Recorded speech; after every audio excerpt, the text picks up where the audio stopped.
மனிதர்கள் சில நேரம் நிறம் மாறலாம், மனங்களும் அவர் குணங்களும் தடம் மாறலாம்.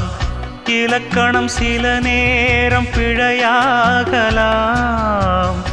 எழுதிய அன்பு இலக்கியம் தவறாகலாம்.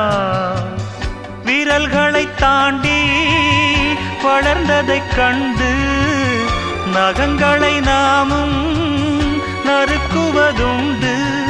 இதில் என்ன பாவம், எதற்கிந்த சோகம்?